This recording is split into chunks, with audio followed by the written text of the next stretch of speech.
ಉಪಸ್ಥಿತರಾಗಿರುವ ಎಲ್ಲ ಗಣ್ಯರಿಗೂ ನಮಿಸುತ್ತಾ ಹಾಗೂ ಇಂದಿನ ಈ ಒಂದು ಸಮಾರಂಭದಲ್ಲಿ ಸೇರಿರುವ ಎಲ್ಲ ಗ್ರಾಮಸ್ಥರಿಗೆ ಶುಭೋದಯವನ್ನ ಹೇಳುತ್ತಾ, ಈ ಅರಿವು ಭಾರತದ ಕಾರ್ಯಕ್ರಮದ ಬಗ್ಗೆ ನಾವು ಹೇಳೋದಕ್ಕಿಂತ ಮಾಡ್ತಿರೋದೇನೆ ನಿಮಗೆ ಒಂದು ಗೊತ್ತಾಗುತ್ತೆ ಅದರ ಇಂಪಾರ್ಟೆನ್ಸ್. ಎಲ್ಲರೂ ಮಾತಾಡೋದು, ನಾನು ಈ ಮಾತನ್ನ ಎಲ್ಲ ಪ್ರತಿ ಮೀಟಿಂಗಲ್ಲೂ ಆಲ್ಮೋಸ್ಟ್ ಹೇಳಿದ್ದೀನಿ. ಮಾತು ತುಂಬಾ ಸುಲಭ, ಆದರೆ ನಾವು ಅದನ್ನ ನಡ್ಕೊಳ್ಳೋದು ಇದೆಯಲ್ಲ, ಅದು it is not a easy thing. ತುಂಬಾ ಕಷ್ಟ. ಅದು ಒಂದು ಸರ್ತಿ ನಡ್ಕೋಬಹುದು, ಆದರೆ ಸುಮಾರು ಒಂದು 11 ವರ್ಷದಿಂದ ಸತತವಾಗಿ ಈ ಒಂದು ಕಾರ್ಯಕ್ರಮವನ್ನ ನಡೆಸ್ಕೊಂಡ್ ಬರ್ತಿರುವ ನಮ್ಮ ಅರಿವು ಭಾರತ ಟೀಮ್ ಯಾವುದಿಲ್ಲ, ಅವರಿಗೆ ನಾನು ಹೃತ್ಪೂರ್ವಕವಾಗಿ ಧನ್ಯವಾದಗಳನ್ನ ಹೇಳೋದಕ್ಕೆ ಇಷ್ಟಪಡ್ತೀನಿ. ಯಾಕಂದ್ರೆ ಇವಾಗ ಜಸ್ಟ್ ನಮ್ಮ ಡಿ ಸಿ ಸಾಹೇಬರು ಒಂದು ಒಳ್ಳೆ ಮಾತನ್ನ ಹೇಳಿದ್ರು. ತೂಕ ಇದೆ ಅಂತ ಅಂದ್ರು. ಪುಸ್ತಕನ ಸರ್ ಅಂತ ಅಂದೆ. ಇಲ್ಲ, ನೀವು ಮಾಡ್ತಿರೋ ಚಳುವಳಿ ಅಂತ ಅಂದ್ರು.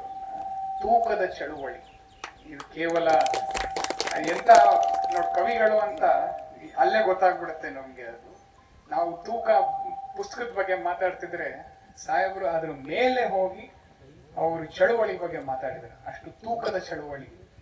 ಯಾಕಂದ್ರೆ ಇದನ್ನ ಸತತವಾಗಿ ಎಲ್ಲಾ ನಮ್ಮ ಹಳ್ಳಿಗಳಲ್ಲೂ ಹೋಗಿ ಮಾಡ್ತಾ ಇರೋದು, ಅಂಡ್ ಇದಕ್ಕೆ ಪಾಸಿಟಿವ್ ಆಗಿ ರೆಸ್ಪಾನ್ಸ್ ಬರ್ತಾ ಇರೋದು, ಅದೇ ನಮಗೆ ಒಂದು it shows the success of this programme. Waiting list ಅಂತ ಹೇಳ್ತಾ ಇದ್ದಾರೆ. ನಾವು ವೇಟಿಂಗ್ ಲಿಸ್ಟ್ ಬೇರೆ ಯಾವ್ಯಾವ್ದಕ್ಕೋ ಕೇಳಿದ್ವಿ. ಇದಕ್ಕೆ ಕೇಳಿ ಖುಷಿ ಪಟ್ಟಷ್ಟು ನಾನು ಬೇರೆ ಯಾವ ವೇಟಿಂಗ್ ಲಿಸ್ಟ್ಗೂ ನನಗೆ ಖುಷಿ ಬಂದಿಲ್ಲ. ಸೊ ನೀವು ಮಾಡ್ತಾ ಇರೋ ಈ ಅದ್ಭುತವಾದ ಕೆಲಸವನ್ನ ಮುಂದುವರಿಸಿ.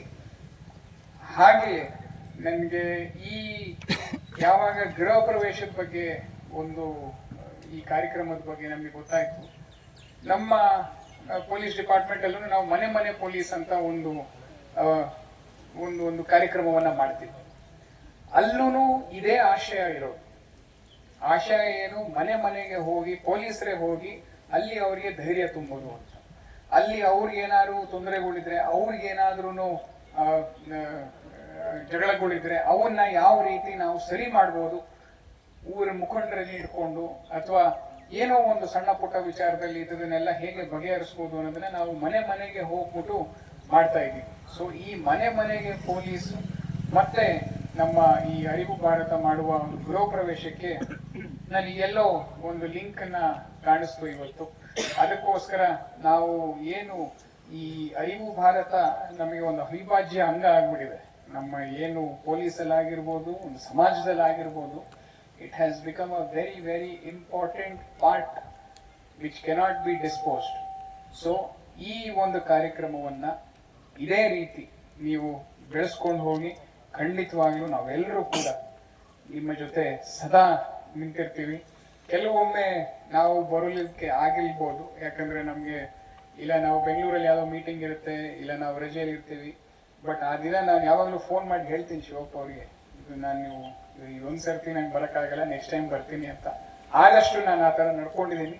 ಸೊ ಇದೇ ರೀತಿ ನೀವು ನಮ್ಮನ್ನ ಕರಿತಾ ಇರಿ. ನಾನು ಮೊದಲನೇ ಮೀಟಿಂಗ್ ಅಲ್ಲಿ ಹೇಳ್ದಂಗೆ ನಾವು ಒಬ್ಬರು ಸೈನಿಕ ಇದರಲ್ಲಿ. ನಾನಿಲ್ಲಿ ನೀವು ಹೇಳ್ದಂಗೆ I am a part of the team. I don't come here as N SP of a district. ನಾನಿಲ್ಲಿ ಬರೋದು ಅರಿವು ಭಾರತದ ಒಬ್ಬ ಸೈನಿಕನಾಗಿ ಬಂದಿದ್ದೀನಿ ಅಷ್ಟೇ ಹೊರತು. ನಾವೆಲ್ಲರೂ ಕೂಡ ಅದೇ ಒಂದು ಧ್ಯೇಯ ಇಟ್ಕೊಂಡು ಇಲ್ಲಿಗೆ ಬಂದಿರೋದು. ಇದನ್ನ ನೀವು ಇನ್ನೂ ಮುಂದೆ ಒರೆಸಿ ನಾವು ಎಲ್ಲಿ ಹೋದ್ರು this is a model programme which will be replicated wherever I go. ನಾನು ಎಲ್ಲಿ ಹೋದ್ರು ನಾನು ಶಿವಪ್ಪ ಅವ್ರಿಗೆ ಫೋನ್ ಮಾಡಿ, ಶಿವಪ್ಪರೇ ನಿಮ್ಮ ಟೀಮ್ನ ಇಲ್ಲಿ ನಾನು ಸೆಟಪ್ ಮಾಡ್ತೀನಿ, ಇಲ್ಲೂ ನಾವು ಶುರು ಮಾಡೋಣ ಅಂತ ನಾನು ನಿಮ್ಗೆ ಇವಾಗಲೇ ಹೇಳ್ತಾ ಇದ್ದೀನಿ. ಯಾಕಂದ್ರೆ ಆ ಒಂದು ಹೆಜ್ಜೆ ತಗೋಬೇಕು. 10 ನಿಮಿಷದಲ್ಲಿ ಅವರು ಒಂದು ಇಡೀ ಕ್ರಾಂತಿಯನ್ನೇ ಸೃಷ್ಟಿ ಮಾಡಿದ್ರು. ಆದ್ರೆ ಆ 10 ನಿಮಿಷ ಏನ್ ಮಾಡಿದ್ರು ಅಂತ ಸ್ವಲ್ಪ ನಾವು ಮೆಲ್ಕ್ ಹಾಕ್ಬೇಕಾಗತ್ತೆ. He did not take the decision on his own. ಅವ್ರೊಬ್ಬರೇ ಅವರು ಡಿಸೈಡ್ ಮಾಡ್ಬಿಟ್ಟು ನಡಿ ಅಂತ ಹೇಳಲಿಲ್ಲ.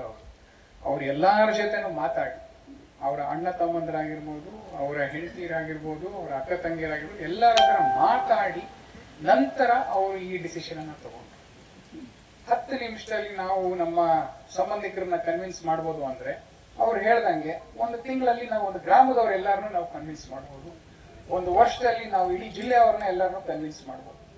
ಏನಿಲ್ಲ, ನಾವು ಆ ಒಂದು ಹೆಜ್ಜೆನ ಮುಂದೆ ಇಡಬೇಕಷ್ಟೇ. ಸೊ ಈ ಎಕ್ಸಾಂಪಲ್ ನಮ್ಗೆಲ್ಲರಿಗೂ ಒಂದು ಮಾದರಿ ಆಗಿದೆ ಅಂತ ಹೇಳ್ತಾ ಈ ದಿನ ನಮ್ಮನ್ನೆಲ್ಲ ಇಲ್ಲಿ ಪ್ರೀತಿಯಿಂದ ಬರಮಾಡಿಕೊಂಡು ನಮಗೂ ಈ ಕಾರ್ಯಕ್ರಮದಲ್ಲಿ ಭಾಗಿಯಾಗಿದ್ದಕ್ಕೆ ನೀವು ಕೊಟ್ಟಿರುವ ಅವಕಾಶಕ್ಕೆ ನಾನು ಚಿರಗುಣಿ ಅಂತ ಹೇಳ್ತಾ ನನ್ನ 2 ಮಾತುಗಳನ್ನು ಮುಗಿಸ್ತಾ ಇದ್ದೀನಿ. ಜೈ ಹಿಂದ್, ಜೈ ಕರ್ನಾಟಕ.